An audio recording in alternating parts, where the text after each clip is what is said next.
When you think about advancing your career, you may have already decided that you don't want to brag about yourself, don't want to throw anyone under the bus, you don't want to be obnoxious. I get all of that. And honestly, I commend you for not being a total insert favorite word here. But there is a way to tell your story and advocate for yourself and your career more genuinely and authentically. And in this episode, I will show you how to do that by giving you 3 tips to navigate towards that promotion or help you earn that seat at the table. Let's get started.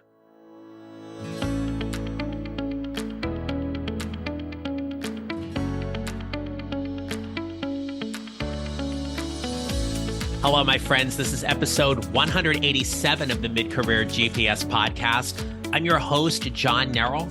I help mid-career professionals who feel stuck, undervalued, and underutilized show up to find a job they love or love the job they have using my proven 4-step formula.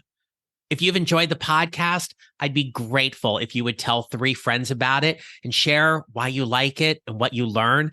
My podcast grows because of people like you, and I sincerely thank you for your support. If you're new to the podcast, welcome. Thanks so much for being here.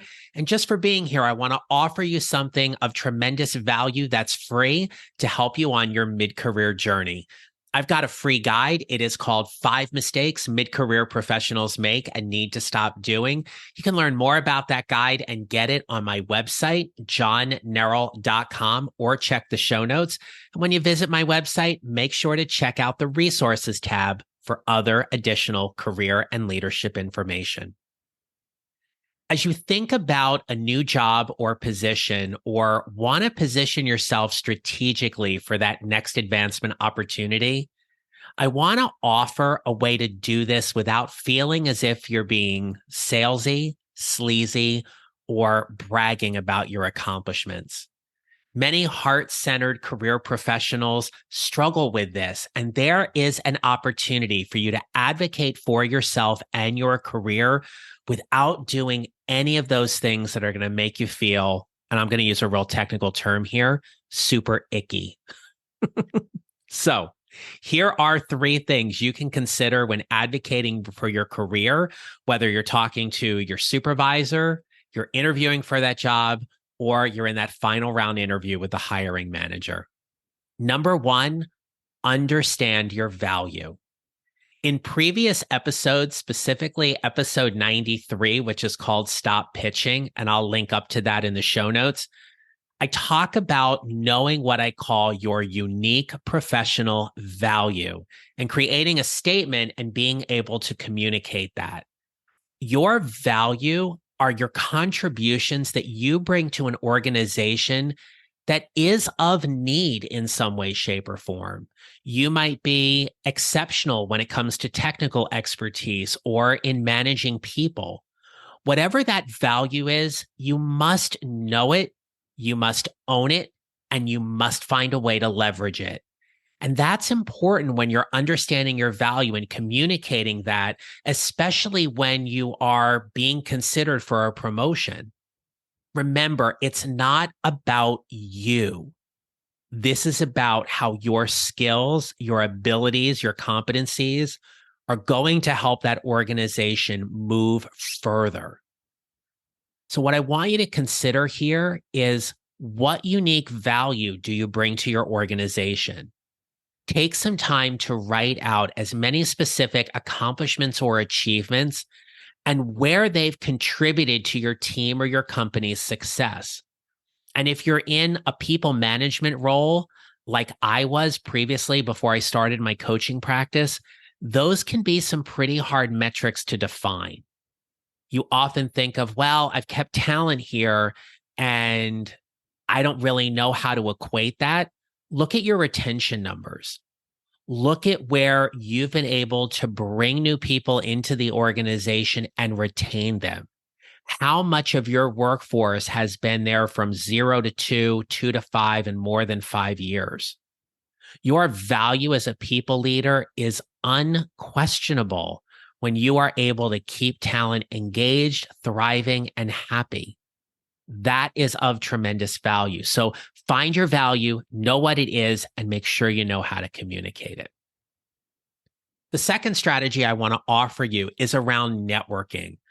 But here, I want you to network very strategically. When we think of networking as an opportunity to establish and nurture relationships, who are you doing that with? Who inside of your organization, be it colleagues, mentors, or leaders, are you actively connecting with and finding opportunities to learn from them as well? Networking gives you visibility. It's an opportunity to receive incredible feedback and uncover potential opportunities for advancement, as well as learning what might be holding you back from getting that promotion or moving up to that next level. When it comes to mentorship, it's a great thing within an organization if it is offered, but if it is not, there are ways to find mentors outside of your organization. You want to pick a mentor who has walked a similar career path or one you aspire to. And there's somebody who can guide and support your career journey to whatever is going to be next. They'll offer insights, they'll help you navigate office politics, and advise you how to position yourself for promotions because of their knowledge of that organizational or industry culture.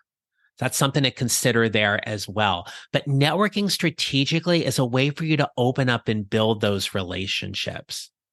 And lastly, I need to go back to the first one. So while you can understand your value, you must know how to communicate it.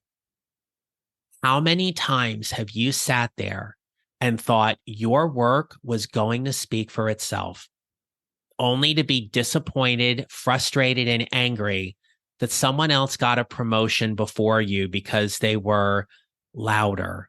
The squeaky wheel got the grease, so to speak. And it leaves you feeling very disjointed in some way because, yes, your work should speak for itself, but it's not always how this quote unquote game is played. So when you think about communicating your value, here's what I want you to remember. Document your achievements. Take some time each week or at the latest each month to record your accomplishments, the projects you've worked on, any positive feedback you've received from colleagues or superiors, and find a metric. Use quantifiable data. See, I wrote that in my notes and I got tongue-tied on it, right? Use quantifiable data whenever possible to demonstrate the impact of your work.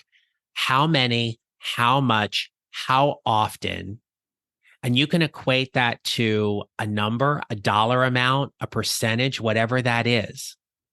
But you need to document those achievements, if anything, to continually remind you about the great work you're doing every single day. The next thing, speak up in meetings. This can be particularly difficult for some of you because you don't want to say something wrong or you don't want to speak up for the sake of just making sure your voice is heard. If you're going to speak up in a meeting, do it in a way that's going to add to the conversation.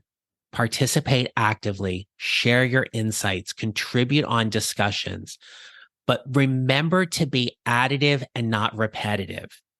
I would far rather be the person in the room that speaks up once and people sit there and go, wow, what John said in the meeting was really impactful, as opposed to, well, there's John speaking up again. Speaking up in meetings is a great way for you to gain visibility. And visibility may be what's lacking in terms of your career path. So how visible are you? How much do people that are in the room know who you are? And when we talk about your brand, what are they saying about you? When you proactively communicate your value, you do that more impactfully because you've asked for feedback. This one's hard. Asking for feedback makes you vulnerable. But if you create a community and have a culture within that community where feedback is normally given and received and is done in ways to move you further along as opposed to putting you down, regularly soliciting feedback from your supervisors or peers can continuously improve and help you as you grow to whatever is next. But let's not underestimate this. It shows your commitment to your personal and professional growth. That's huge. You're letting people know that you care about your performance, what it is that you're doing, and that their feedback is important to you. So, who do you trust inside your organization? Who do you rely on to be that person that you know could give you that rich and robust feedback that's going to make a difference for you in your career? If they're not someone who you've initially welcomed into your feedback circle, invite them.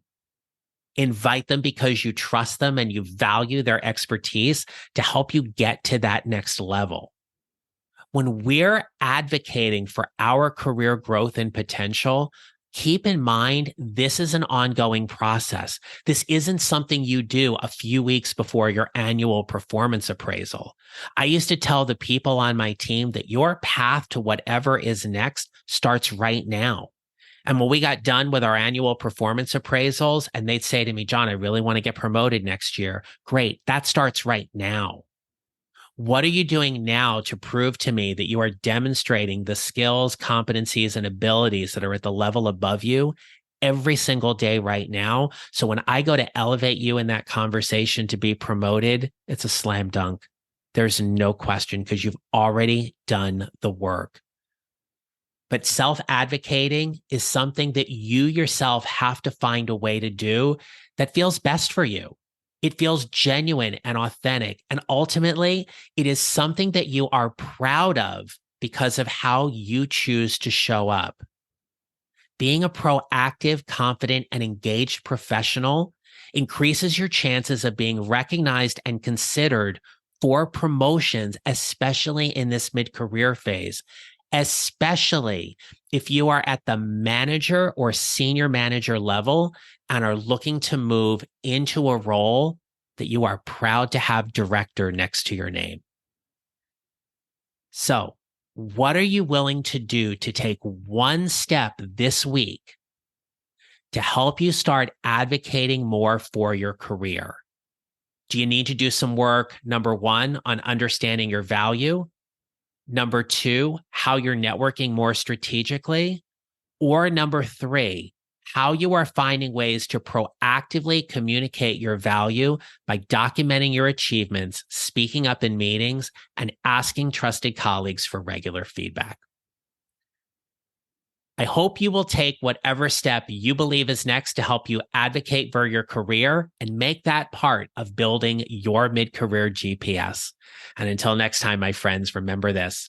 You'll build your mid-career GPS 1 mile or 1 step at a time, and how you show up matters. Make it a great rest of your day. Thank you for listening to the Mid-Career GPS podcast. Make sure to follow on your favorite listening platform. And if you have a moment, I'd love to hear your comments on Apple Podcasts. Visit johnnerrell.com for more information about how I can help you build your mid-career GPS, or how I can help you and your organization with your next workshop or public speaking event. And don't forget to connect with me on LinkedIn and follow me on social at John Nerrell Coaching. I look forward to being back with you next week. Until then, take care, and remember, how we show up matters.